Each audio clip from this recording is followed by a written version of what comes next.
Good evening. આપણે last time જે મેં તમને ગરગડી એટલે કે પુલીવાળા જે પ્રશ્ન કરાવ્યું હતું એની અંદર થોડુંક એવું ચેન્જ કરી શકાય. અને લાસ્ટ ટાઈમ કદાચ ઉતાવળમાં મેં તમને એવું કંઈ હોમવર્કમાં આપ્યું નહોતું, એટલે અત્યારે હું તમને અમુક હોમવર્કમાં દાખલા આપી દઉં છું. લાસ્ટ ટાઈમ જે પુલીનો પ્રશ્ન હતો, ગરગડીનો પ્રશ્ન હતો, એ કંઈક આવો હતો. ગરગડી અહીંયા હતી, પછી અહીંયા કંઈક દળ આપેલું હતું, અહીંયા દળ આપેલું હતું, અહીંયા કંઈક ખૂણો આપેલો હતો, અહીંયા પણ કંઈક ખૂણો હતો. બધાના દળ આપી દીધા હતા અને આપણે તણાવ બળો લેવાના હતા, T1 અને T2 એવું લેવાનું હતું. બરાબર? તો એ તમે એકવાર રિપીટ કરી લેજો કે લાસ્ટ આપણે મારા ખ્યાલથી 729 નો જે આપણે એપિસોડ હતો એની અંદર મેં આવા પ્રશ્ન કરાવ્યા હતા. બરાબર? પણ હવે હું તમને જે આપું એ થોડા હોમવર્ક માટે લખી લેજો. આમાં પ્રશ્નો એટલા બધા બની શકે એવું છે કે તમામ શક્યતાઓ અત્યારે લેવાની આપણે જરૂર નથી, એ તમે ગણી શકો એમ છો. છતાંય હું તમને અમુક હોમવર્કમાં આપું. જેમ કે આ રીતે એક ઢાળ છે, ધારી લો કે આ ખૂણો 45 છે, અહીંયા ગરગડી છે, ગરગડીની ત્રિજ્યા છે 0.5 મીટર કરી નાખો. આપણે જે લીધું હતું એ જ. ગરગડીનું દળ છે 0.5 કિલોગ્રામ. પછી અહીંયા એક દળ લગાવેલું છે, એ દળ છે ધારો કે 10 કિલોગ્રામ. બરાબર? અને અહીંયા જે દળ છે એ સમજો કે 5 કિલોગ્રામ છે. આ તણાવ બળ T1 છે, આ તણાવ બળ T2 છે. બરાબર? તો આની અંદર લગભગ બધી વસ્તુ મેં લખી નાખી છે. તો આમાં તણાવ બળ T1 અને T2 શોધવાનું છે.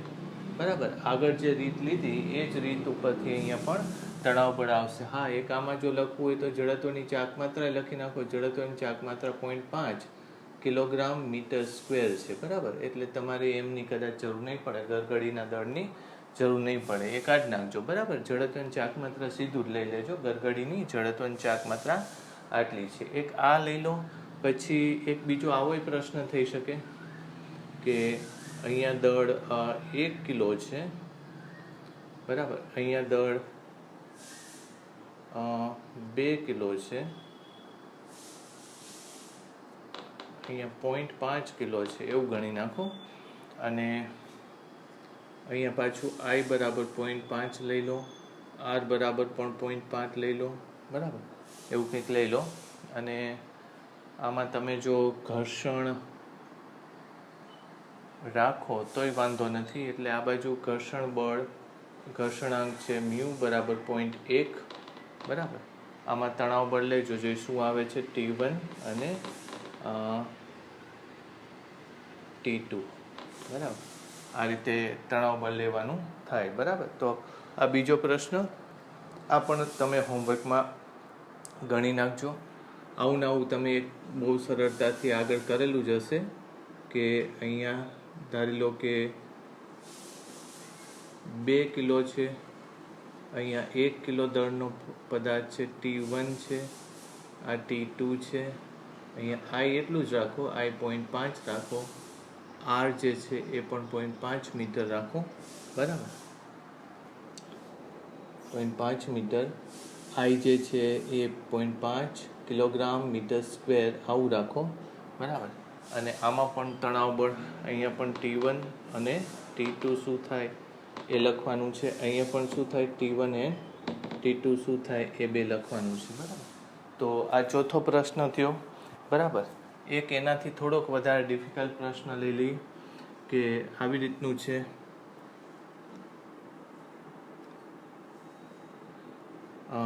આ ખૂણો રાખો, આ 53 રાખો, આ 37 રાખો, આ પહેલી ગરગડી છે, આ બીજી ગરગડી છે.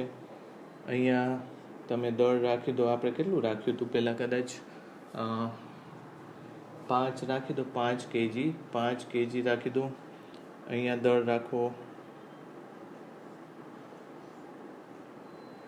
2 કિલોગ્રામ.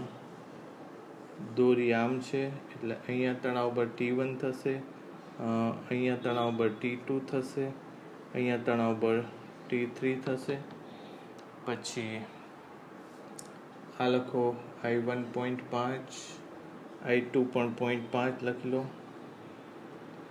R અહીંયા 0.25 લો, આર અહીંયા 0.5 લઈ લો.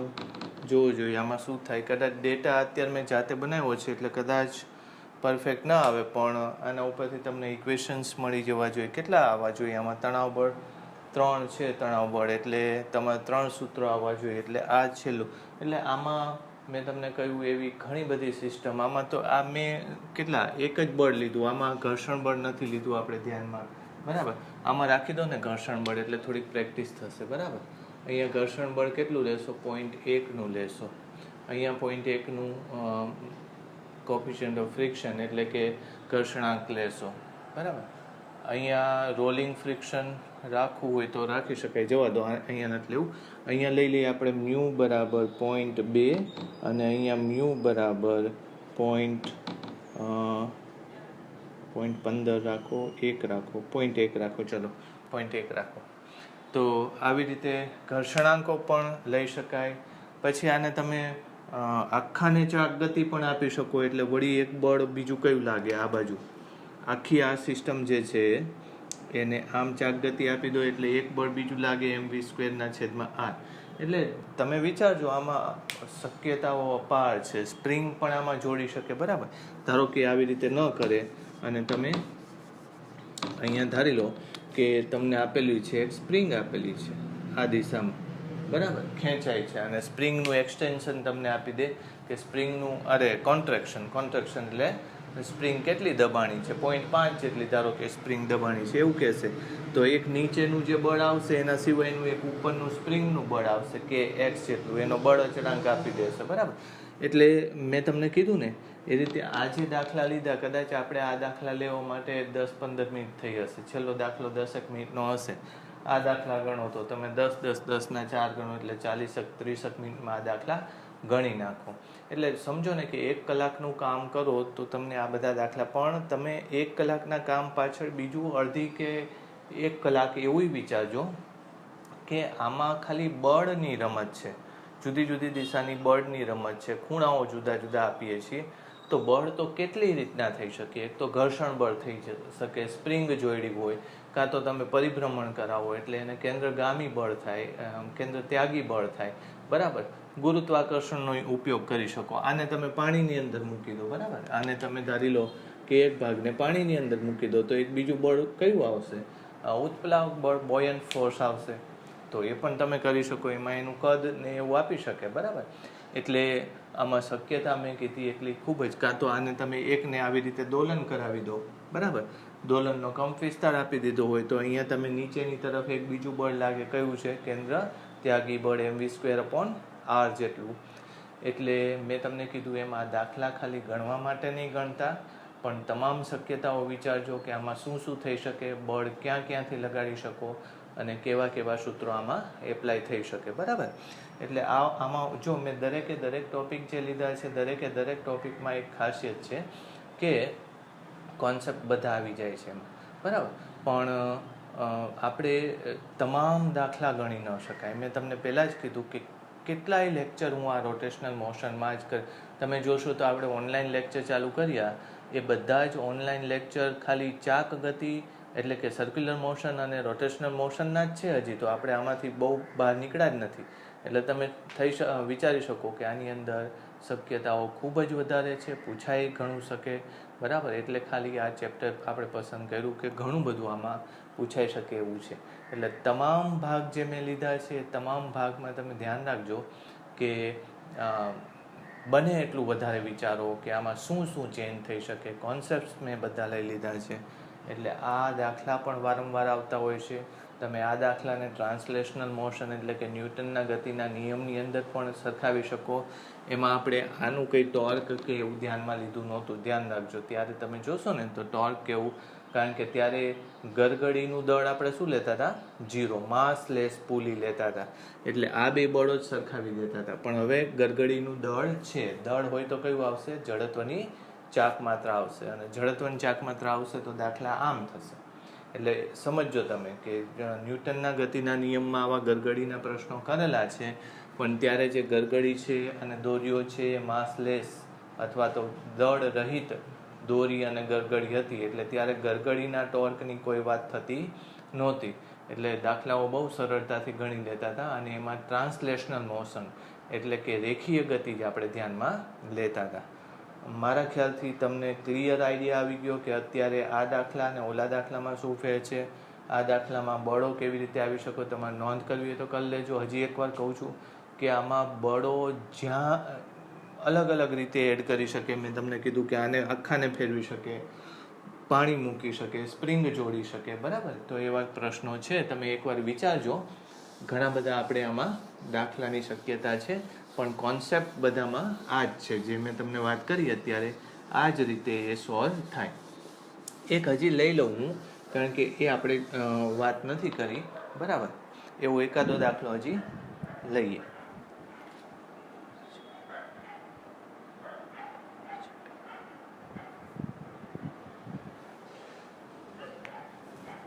આવી રીતની આપણે એક સિસ્ટમ લો. ધારી લો કે આપણા ઘરમાં જે કિચનની અંદર વેલણ હોય, બરાબર, આ ટાઈપના વેલણ જો હોય તો એના જેવી સિસ્ટમ છે એવું વિચારો તમે.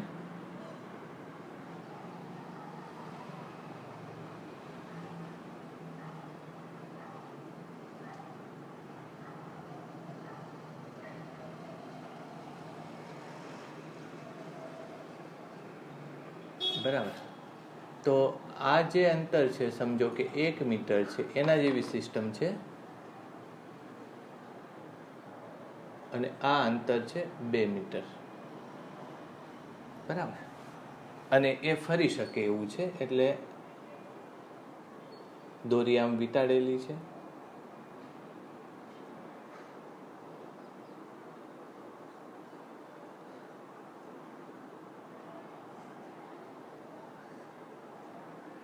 એક દળ અહીંયા અને એક ઊંધી દિશામાં દળ અહીંયા છે,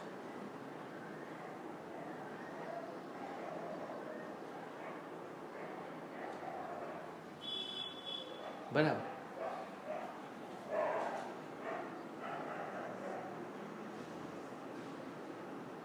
એની રેડિયસ ને એ બધું આપેલું છે.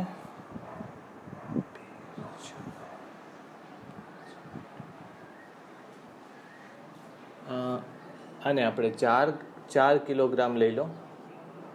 આ 2, બરાબર. પછી આનું દળ લઈએ,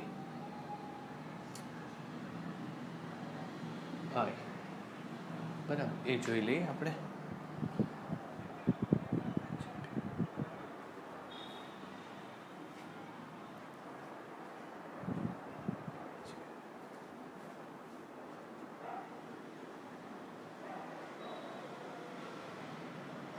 આવું કંઈક આપેલું છે.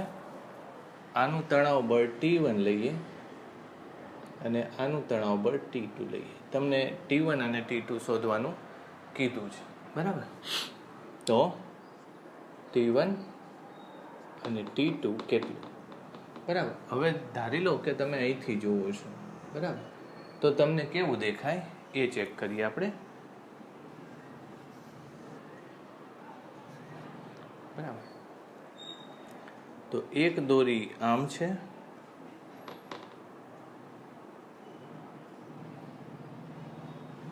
અને બીજી દોરી આમ છે,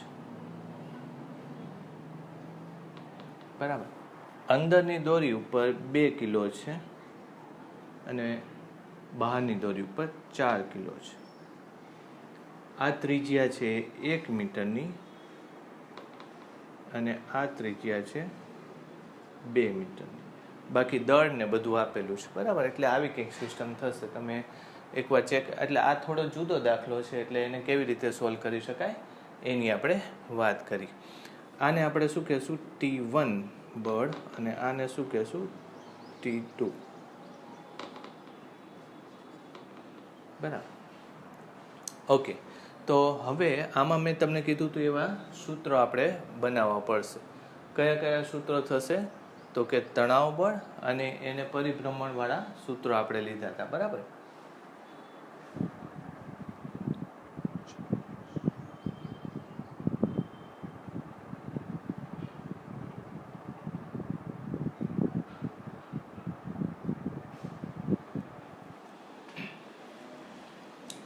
તો પહેલાનું જો હું સૂત્ર લખું તો આનું સૂત્ર શું થશે? 20 દળ ગુણ્યા પ્રવેગ 20, પછી તણાવ બળ એમ નહીં લઈ, તણાવ બળની દિશા આમ થશે ને, એટલે 20 - T1 બરાબર આનો પ્રવેગ કેટલો ગણો? આનો A1 ગણો. એટલે સમજો કે આની ઉપર નીચે તરફનું બળ કેટલું લાગે છે? mg એટલે 20. ઉપર તરફનું બળ કેટલું લાગે છે? T1. એનો આખાનો દોરીનો પ્રવેગ કેટલો છે? A1. તો તમે આનો આખાનો દોરી અથવા તો પદાર્થનો પ્રવેગ કેટલો છે? A1. તો આનો પ્રવેગ કેટલો થશે? 2A1 થશે. 2A1 આ પહેલું સૂત્ર. એવું ને એવું આની માટે સૂત્ર લખો તો 40 - T2 બરાબર. અને એનો પ્રવેગ કેટલો ગણો તમે? આમ ઉપરનો પ્રવેગ છે એટલે A2. એટલે સમજો કે કયું વધારે છે એમાં? આ ધારી લો કે ઉપર જાય છે. ઉપર જાય તો કયા પ્રવેગે જાય છે? A2 પ્રવેગે જાય છે એવું સમજો બરાબર. તો T2 તમારે મોટું ગણવું પડશે એમાં. T2 - 40. આમાં પ્લસ માઇનસ આવશે, વાંધો નહીં.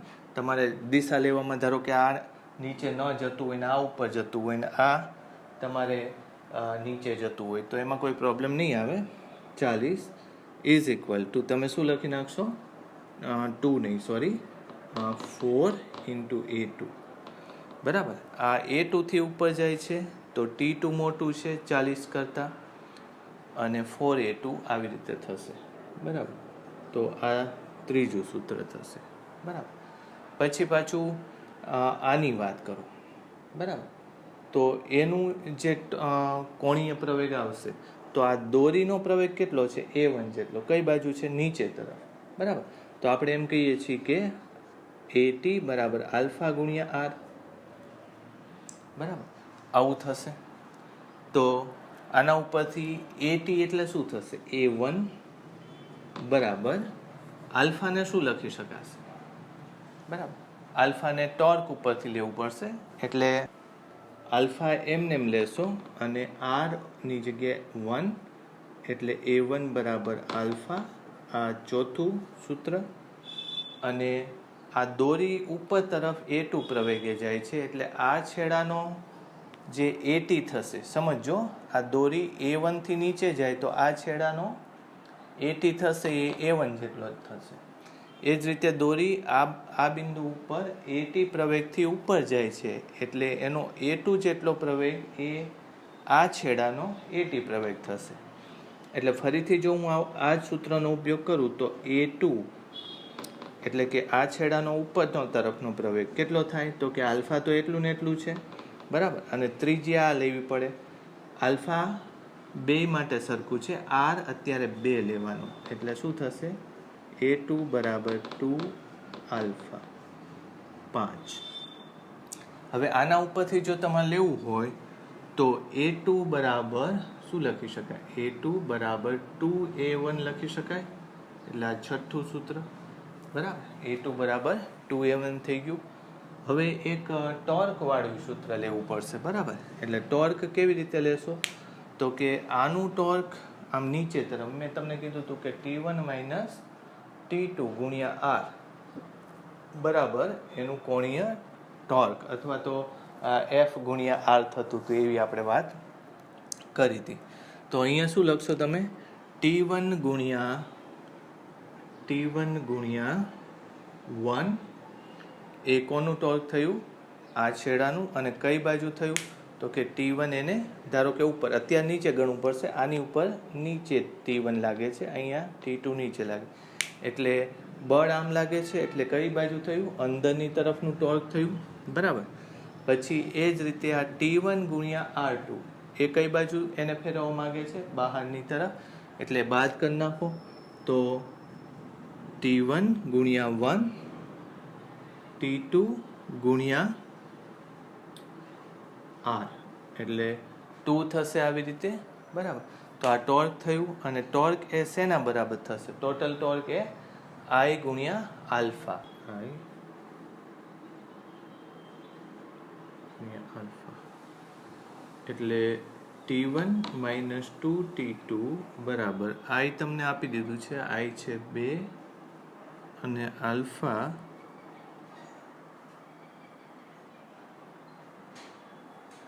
આલ્ફા એમ નામ લખી લો ને, આલ્ફા આમ લખો, બરાબર. હવે આલ્ફાની કિંમત મૂકી દો. આલ્ફાની કિંમત કેટલી થશે? 2 ગુણ્યા a1 થશે, એટલે t1 માઇનસ 2t2, એટલે આ 7મું થશે, બરાબર. હવે આપણે ચેક કરીએ કે કયા કયાનો શેનો યુઝ કરી શકશું, બરાબર.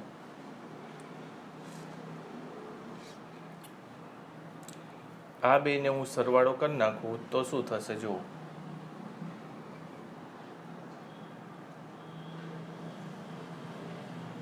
અથવા t1 ની કિંમત મૂકી દો ને આમાં, બરાબર. t1 ની કિંમત કેટલી આવશે? 20 માઇનસ 2a1, 20 માઇનસ 2a1, આ t1 ની કિંમત થઈ, બરાબર. હવે t2 ની કિંમત મૂકી દો 2, પછી 4a2 પ્લસ 40, એટલે 4a2 પ્લસ 40, 2a1 આવું થશે. t2 ની કિંમત 4a2 પ્લસ 40. હવે a2 ની કિંમત પાછી મૂકી દઈએ 2a1, એટલે બધું હું સાથે લખું તો 20 માઇનસ 2a1 માઇનસ અહીંયા a2 ની કિંમત 2a1 મૂકીશ, એટલે 8 દુ 16a1, પછી minus 80 is equal two 2a1, આવું કંઈક થવું જોઈએ, બરાબર. તો આ કેટલા થશે? માઇનસ 18, એ પેલી બાજુ જશે, એટલે 20a1 is equal to minus 60, બરાબર. આવું થયું. 20a1 is equal to minus 60, તો a1 is equal to minus 3 metre પ્રતિ સેકન્ડ સ્ક્વેર. એટલે મેં તમને કીધું હતું કે તમે આને નીચે જતું વિચાર્યું, પણ હકીકતમાં એ નીચે નથી જતું. એ કઈ બાજુ જાય છે? ઉપર તરફ જાય છે, આ નીચે તરફ જશે. એટલે તમે કદાચ દિશા લેવામાં ભૂલ કરો તો એમાં કંઈ વાંધો નહીં આવે. તમે આને નીચે જતું વિચારી લીધું, પહેલાં 20 માઇનસ t1 કર્યું અને આમાં t2 માઇનસ 40 કર્યું, એટલે તમે આને ઉપર જતું વિચારો છો, આને નીચે જતું વિચારો છો. પણ જવાબ a1માં કેવું આવે છે? -3 મીટર પ્રતિ સેકન્ડ સ્ક્વેર. એનો મતલબ એમ કે એ ઉપર જાય છે. એટલે આ પહેલો જવાબ તમને મળી ગયો -3 વાળો a1. પછી a2 લેશો તો a2 બરાબર 2a1, એટલે 2 ઇન્ટુ -3, બરાબર. એટલે કેટલું થશે? -3 નહીં, તો એ તો ઉપર આવશે ને. એકને પ્લસ લઈએ તો બીજાનું માઇનસ, એટલે માઇનસ માઇનસ આ પ્લસ, એટલે 6 મીટર પ્રતિ સેકન્ડ સ્ક્વેર. એની દિશા ઊંધી આવશે, બરાબર. એટલે એ બંનેમાં જોજો તમે, ખાલી આમાં મેં મૂલ્યોની સરખામણી કરેલી છે અને અહીંયા તમે a1ની દિશા નીચે લીધી, a2ની દિશા ઉપર લીધી છે અને એમાં મૂલ્યો લીધા છે. એટલે a1 જો નીચે આવે માઇનસ, તો a2 ઉપર તરફ 6 મીટર પ્રતિ સેકન્ડ સ્ક્વેર ની ઝડપથી આવશે. એટલે આ a2 થયું. હવે તમારે શું કરવાનું છે? તો કે t1 t2 લેવાનું છે, બરાબર. તો આ 20 માઇનસ t1 બરાબર 2a1. a1 એટલે કેટલું? 3, બરાબર. એટલે -3 ગુણ્યા 2 એટલે કેટલું આવશે? 6 આવશે, બરાબર. સોરી, -6 આવશે, બરાબર. તો t1 ઇઝ ઇક્વલ ટુ 20 વત્તા 6 એટલે કેટલું આવવાનું? 26 ન્યૂટન. એટલે આ t1 આવ્યું. અને એ જ રીતે જો t2 લેશો તો t2 બરાબર આ રીતે થશે. પેલું 40 વત્તા 4 ઇન્ટુ a2. a2 એટલે કેટલું? 6, બરાબર. એટલે કેટલું થશે? તો કે 6, 40 વત્તા 24 એટલે 64 ન્યૂટન આવવું જોઈએ. એટલે આ t2 આવ્યું, બરાબર. એટલે આવી રીતની ગણતરીઓ થશે. તમે એકવાર આ ચેક કરી લેજો. આપણે ગઈ વખતે જે ગણતરીઓ કરેલી હતી, બરાબર એના જેવી જ ગણતરીઓ આમાં છે. વેલણ માટે આવી કેલ્ક્યુલેશન થાય. કદાચ આ ગણતરીઓમાં મિસ્ટેક પણ હોય, પણ તમે મેથડ આખી એની સમજી લેજો કેવી રીતે આ કરવાનું છે, બરાબર. લખી નાખો એકવાર, ચાલો.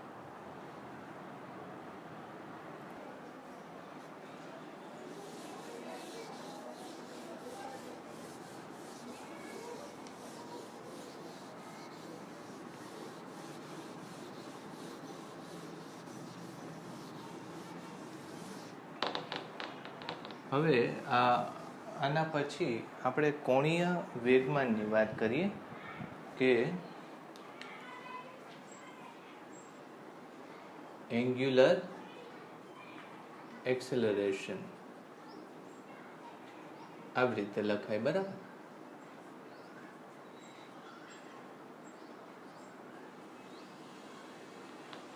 કોણીય વેગમાન એ રેખીય વેગમાન જેવી જ રીતે ડિસ્કશન કરી શકાય, બરાબર. હકીકતમાં રેખીય વેગમાન અને કોણીય વેગમાનના કોન્સેપ્ટ એકબીજા ઉપરથી આવેલા છે.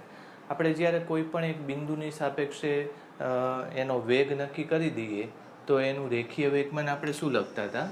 P બરાબર m ગુણ્યા v, બરાબર, આવી રીતે લખતા હતા.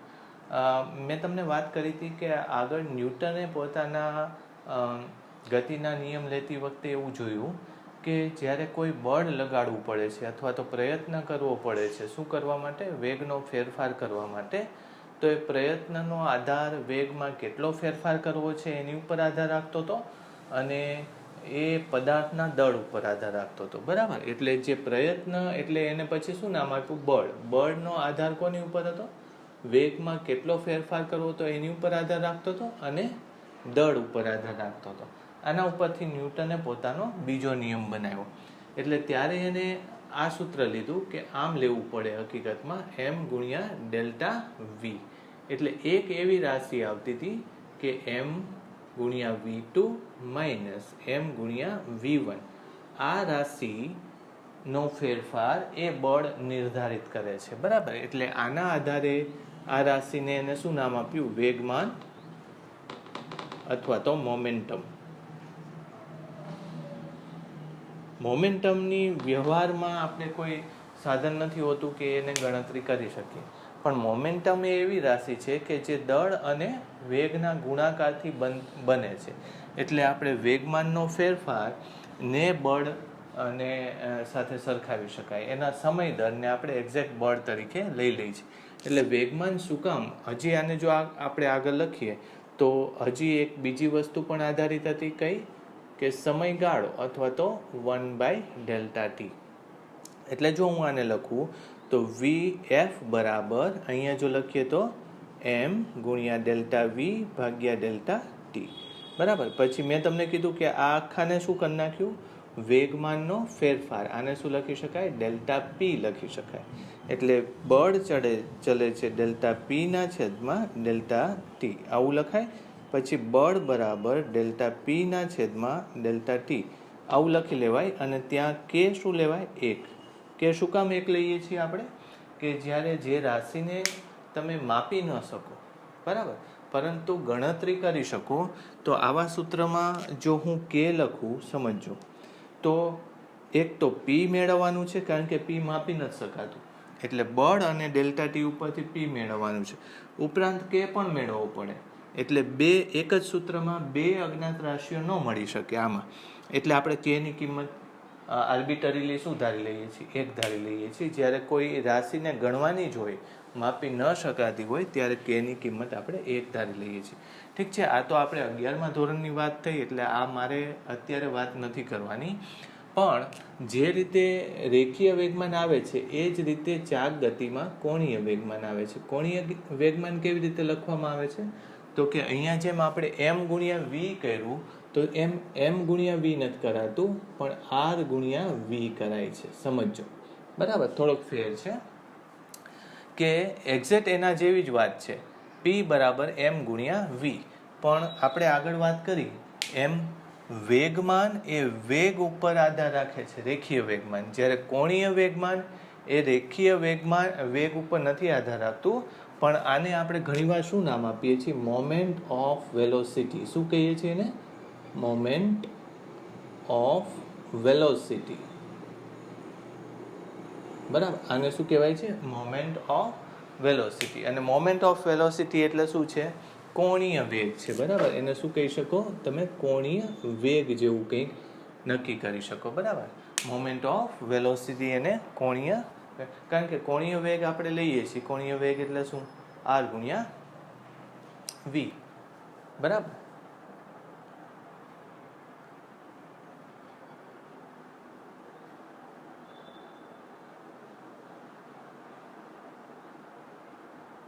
આર ઓમેગા થશે. સોરી, આ નહીં આવે, મોમેન્ટ ઓફ વેલોસિટી કહેવાય એને, બરાબર. એટલે આવી રીતે લખી શકાશે. ઠીક છે. હજુ આને જો આપણે ડિટેલમાં લખીએ, એમ ગુણ્યા આરનો કંઈ ખાસ અર્થ નથી બનતો, એટલે શું કરી નાખીએ છીએ આપણે, અને આ અદિશ છે, અદિશને આની સાથે ગુણી શકો અને આની સાથે ગુણી શકો, એટલે આર ગુણ્યા એમ વી કરી નાખો છો, અને આને શું લખી નાખો છો, આર ગુણ્યા પી, આમ લખી નાખો છો, બરાબર. હવે આ તમે સૂત્ર આવી રીતે લાવ્યા એ પણ બરાબર છે. એક બીજું સૂત્ર લઈ શકીએ કે એફ બરાબર, જેમ હમણાં મેં લખ્યું કે ડીપીના છેદમાં ડીટી લખો છો, તો એ જ રીતે ટોર્ક બરાબર શું લખવામાં આવે છે, ડી એલના છેદમાં, એલ એટલે કોણીય વેગમાનના છેદમાં ડીટી લખવામાં આવે છે. એટલે ડીના છેદમાં ડીટી, પછી એલને શું લખી શકાય, એમ આર ક્રોસ વી, આમ લખી નાખો. પછી એમ હજુ બહાર લઈ લો, અને ડી આપણને વિકલનનો સરવાળાનો નિયમ ખબર છે, આ રીતે લખવું પડે, પ્લસ એમ તો છે જ, બરાબર. એટલે આને જ નિયમની અંદર મૂકવાનો છે, r cross dv by dt, આમ લખવું પડે, બરાબર. ઓકે, હવે આ શું થશે, ડીવી આર બાય ડીટી એટલે વી ક્રોસ વી થયું, પ્લસ આર, અને ડીવી બાય ડીટી એટલે શું થાય, પ્રવેગ, બરાબર, આવું થશે.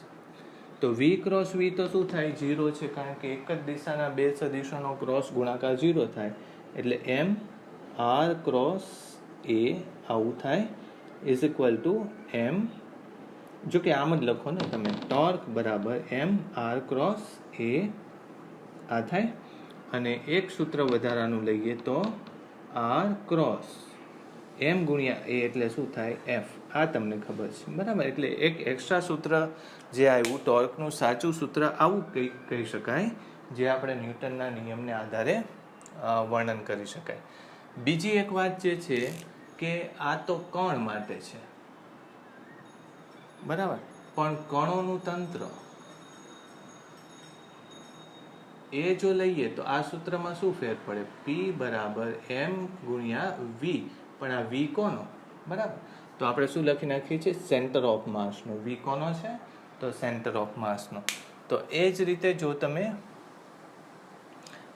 બળ માટે લખવા જાઓ, બળ બરાબર એમ ગુણ્યા એ, તો દ્રવ્યમાન કેન્દ્ર, ઘણા બધા તંત્રનું કેન્દ્ર લઈએ, ઘણા બધા કણોનું તંત્ર લઈએ, તો એનું કુલ બળ કેટલું થાય, તો કે એમ ગુણ્યા એ, પણ એ કોનો, તો કે સેન્ટર ઓફ માસનો. એવું જ યાદ રાખવું પડે આની માટે, બરાબર, કે જ્યારે આપણે એલ બરાબર એમ ગુણ્યા આર ક્રોસ વી લઈએ, તો વી કોનું લેવું પડે, તો કણોના બનેલા તંત્રનું લેવા જશો તો ઘણીવાર કણો છૂટા હોય તો સાચું નહીં આવે.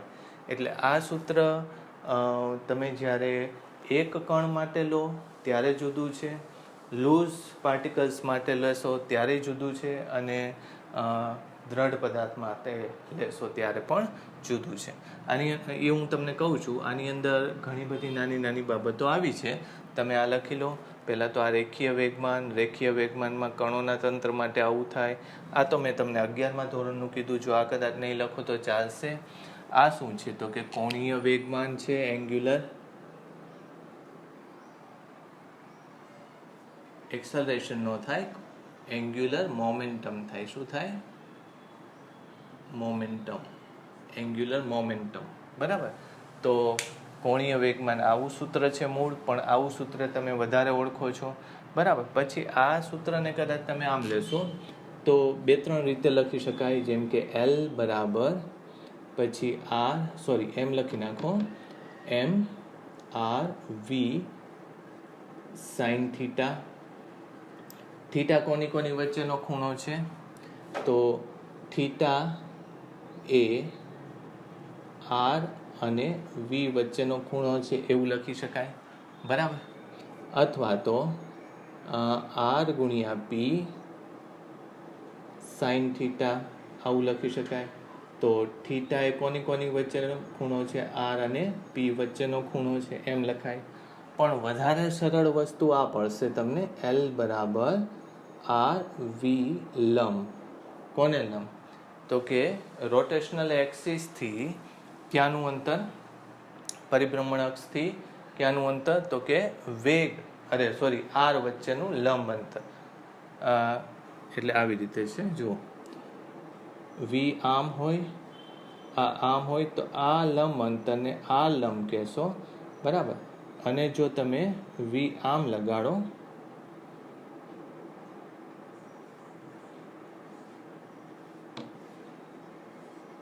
વી આમ લગાડશો, બરાબર, આ આર હોય તો તમે આને આપણે શું કહેશું, વી લંબ આમ કહેશું, બરાબર. એટલે આમ આવી રીતે તમે સમજો, અથવા આર લંબ વી આમ લખશું, બરાબર. એટલે એકબીજા સાથે વી અને આર ને એકબીજા સાથે લંબ બનાવવાના થાય. તો આમાં નાની નાની બાબતો આપણે એડ કરી નાખી છે, ઘણી બધી તમારી રીતે નોંધ કરી નાખો. ઘણું અગત્યની બાબતો છે, આનાથી આગળ લઈ ગયા.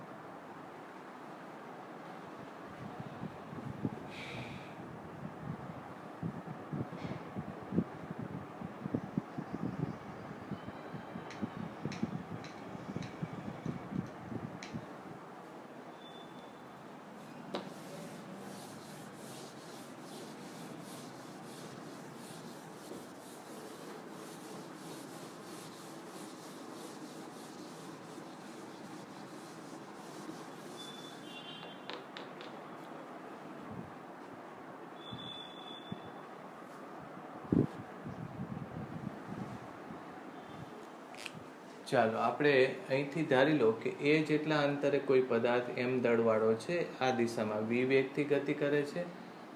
પહેલાં તો આને આપણે એ બિંદુ કહીએ. તો ચલો એલ એની સાપેક્ષે કેટલું થાય, પહેલો પ્રશ્ન આ.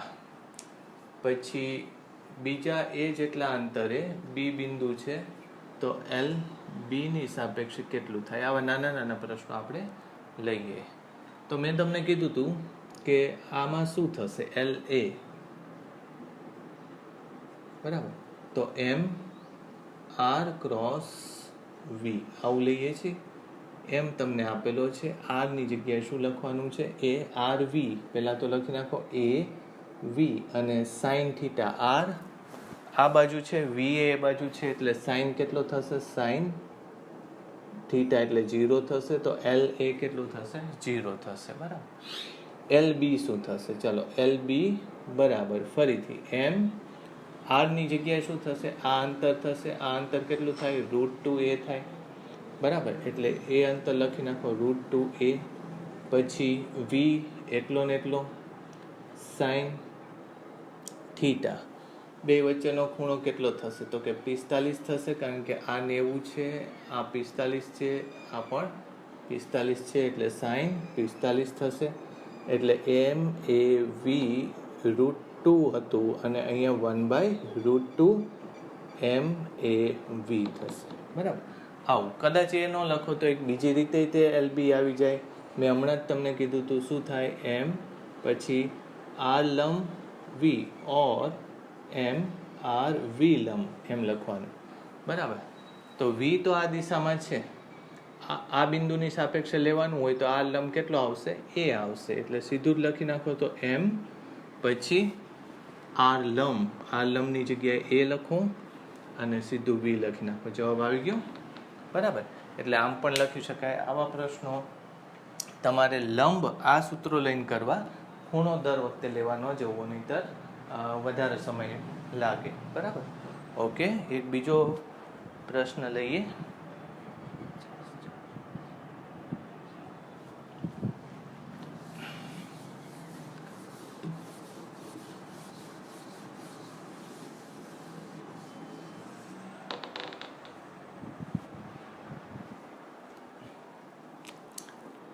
અહીંથી કોઈ એક પદાર્થને ડ્રોપ કરીએ છીએ. 1 કિલોનો પદાર્થ છે, અંતર કેટલું છે, 50 મીટર જેટલું અંતર છે, બરાબર. પછી આ જ્યાં પડે છે ત્યાંથી 40 મીટર અંતરે એક પોઈન્ટ છે ઓ. તો ઓની સાપેક્ષે લેવાનો છે ટી બરાબર 2 સેકન્ડ ઉપર, બરાબર. તો કેલ્ક્યુલેશન આવડે એવી છે. આપણે કદાચ જો તકલીફ પડે એવું હોય તો એકવાર ગણતરી કરીએ, બાકી આમ વાંધો નહીં આવે. બે વસ્તુ જોશે, એક તો પોઝિશન જોશે, બીજી સેકન્ડે કેટલો નીચે આવી ગયો હશે. તો d બરાબર v0t પ્લસ હાફ એટી સ્ક્વેરનો યુઝ કરશું. v0t 0 થશે, આ થશે 10 અને 2 સેકન્ડ 4, એટલે આ ટોટલ થશે 20 મીટર. એટલે 20 મીટર નીચે આવી ગયો હશે. એટલે નીચેનું અંતર કેટલું થશે? 30 મીટર થશે, બરાબર. કારણ કે આખું અંતર કેટલું છે? 50 છે, બરાબર. એટલે પદાર્થ અહીંયા છે અત્યારે. ઓકે, તો બાકીનું અંતર તમને મળી ગયું 30. તો તમને આ અંતર મળી ગયું કેટલું? આ અંતર થશે 50 મીટર, બરાબર. સીધું એ લેવાનું હતું. વેગ કઈ બાજુ છે? તો કે નીચેની તરફ. અને દિશા લેવાની છે અહીંયા. દિશા શું? બરાબર. તો વેગ નીચે તરફ છે. તો પેલા LO બરાબર m કેટલું છે? mr v sin theta. એ લખો તો m છે 1, r છે 50, v લેવું પડશે. v કેવી રીતે મળશે? તો કે v બરાબર v0 પ્લસ 80, 0 પ્લસ 10 ગુણ્યા 2 એટલે 20 થશે મીટર પ્રતિ સેકન્ડ. એટલે 20 મીટર પ્રતિ સેકન્ડ ગુણ્યા સાઇન થીટા. તો સાઇન કોની વચ્ચેનો ખૂણો? તો કે r અને આ ખૂણો લેવાનો છે, બરાબર. તો ચલો, આ 30 છે, આ 40 છે, એટલે આ કેટલો થાય? 53 થાય, બરાબર. તો આ કેટલો થાય? 180 માઇનસ 53, એટલે સાઇન 180 માઇનસ 53 થશે. સમજાયું? આ 53 છે, તો આ ખૂણો કેટલો થાય? 180 માઇનસ 53. તો ઇઝ ઇક્વલ ટુ 100. પછી આ સાઇન 53 જ આવે. સાઇન 53 એટલે કેટલો થાય? તો કે 4/5 થશે. 4/5 એટલે 20 ચોક 80 1000 થશે, બરાબર. એટલે 800 જેવું થવું જોઈએ, બરાબર. 800 કિલોગ્રામ. પછી એકમ શું આવશે? Metre square plus into second. અથવા એ કદાચ ન કરો તો LO સીધું જ આવી જાય. મેં તમને કીધું લંબ ઘટકો લેજો. એટલે આ અને આ લંબ આવી રીતે થાય છે. એટલે આ વેગ કેટલો હતો? બોલો. વેગ 20 છે અને લંબ 40. સીધું જ આ 800 આવી જાય. આ મેં કયું સૂત્ર વાપર્યું? તો કે v અને આ લંબ વાળું સૂત્ર વાપર્યું, બરાબર. એટલે આ v આમ છે એને આ લંબ આમ, એટલે આ 40. એટલે સીધું જ 800 આવી જાય kilogram metre square by second. તો આવી રીતે ગણતરી કરી શકાય, બરાબર. તો એક આ ક્વેશ્ચન પણ નોટ ડાઉન કરી નાખો તમે, બરાબર.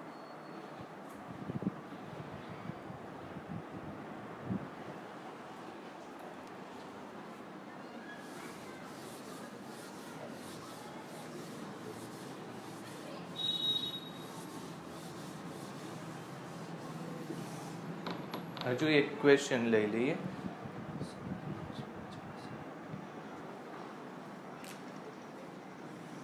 ધારો કે કોઈ પદાર્થને અહીંથી ફેંકીએ છીએ 37 ડિગ્રીના ખૂણે 50 મીટર પ્રતિ સેકન્ડના વેગથી, અને તમને પૂછે છે કે આ બિંદુની સાપેક્ષે LO કેટલું થાય જ્યારે પદાર્થ સૌથી ઉપર એટલે ટોચ ઉપર હોય, બરાબર. જ્યારે પદાર્થ ટોચ ઉપર હોય. તો આ પણ ઇઝી છે. પણ હવે હું તમને મેં જે રીતે કરાવ્યું ને એ જ રીતે લેશું. આપણે આખું સૂત્ર નહીં લઈએ. તો ટોચ ઉપર અહીંયા હોય, બરાબર, આટલું. તો એનો વેગ ત્યારે કઈ બાજુ હોય? આ બાજુ હોય. અને એ કેટલો હોય? તો કે v0 cos થીટા જેટલો હોય વેગ. એ આપણને ખબર છે. અને ટોર્ક જો લેવું હશે, LO લેવું હશે, તો અત્યારે આપણે શું કરશું? આમ તો અંતર આ છે, આ r છે. એટલે શું થાય? mr ક્રોસ v આવું થશે, બરાબર. પણ એનું મૂલ્ય જો હું લઈશ તો m, પછી r આ નહીં લઉં, બરાબર. મળી શકે. તમે આ શું કરી શકો?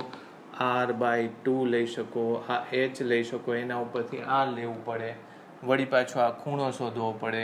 એ ખૂણો આમાં બે વચ્ચેનો ખૂણો લેવો પડે, પણ અત્યારે બહુ સહેલું છે. મેં તમને આગળ શીખવાડ્યું ને એનો યુઝ લેવા માટે આ મેં તમને અત્યારે કીધું. તો મારે આ નથી લેવું, આર અને વી વચ્ચેનું લંબ અંતર લેવું છે આ બિંદુની સાપેક્ષે. એટલે વીને આમ કરી નાખો, બરાબર. પછી આરને પણ તમે આમ કરી નાખો. એટલે આર અને વી જ્યાં લંબ બને આ બિંદુની સાપેક્ષે, બરાબર, આમ આમ આવી રીતે બનવું જોઈએ. તો એ શું થશે? એચ ગુણ્યા વી કોસ થીટા. ખબર પડી આમાં? એટલે વી આ તમે ન ગણો, તમે આ જ ગણો સીધું. વી અને આ બેનો ગુણાકાર કરવાનો. તો આ અંતર કેટલું છે? એચ જેટલું.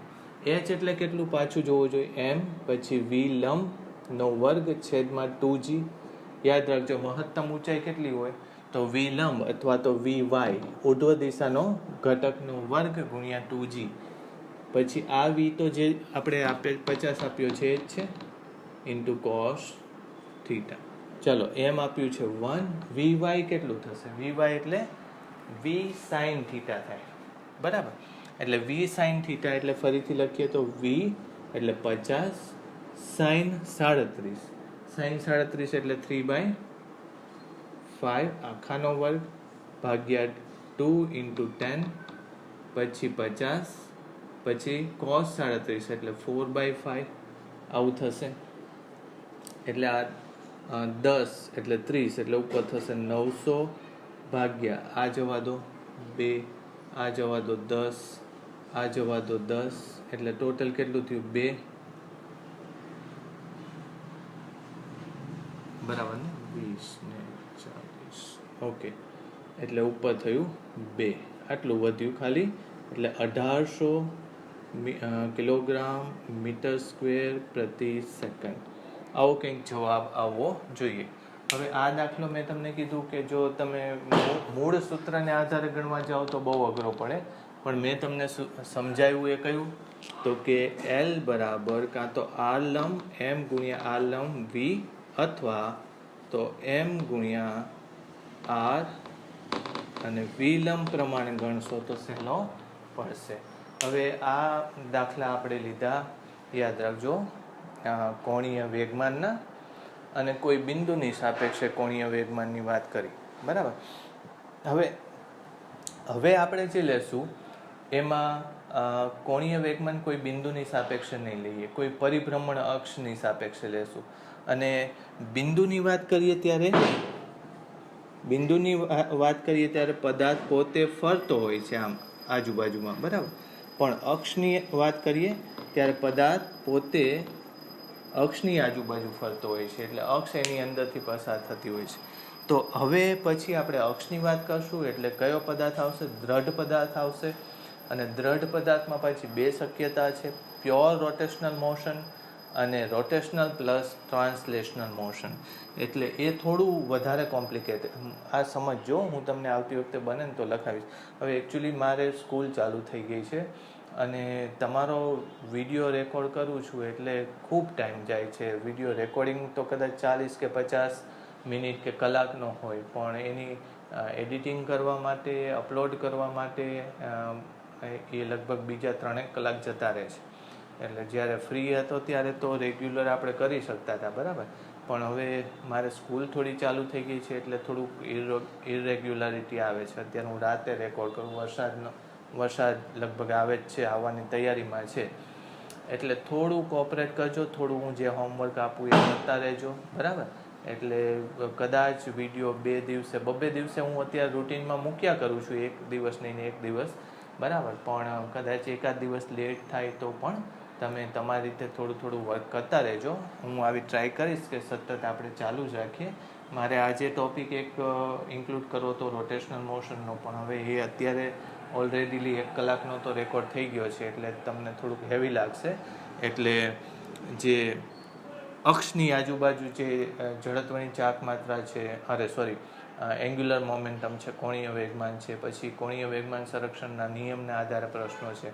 એટલે હવે મારા ખ્યાલથી 2 કલાકનું, 2 કલાક, 2.5 કે વધીને 3 કલાકનું કામ બાકી છે આ ચેપ્ટર પતવામાં, બરાબર. Thank you. આવતી વખતે ફરીથી લેશું.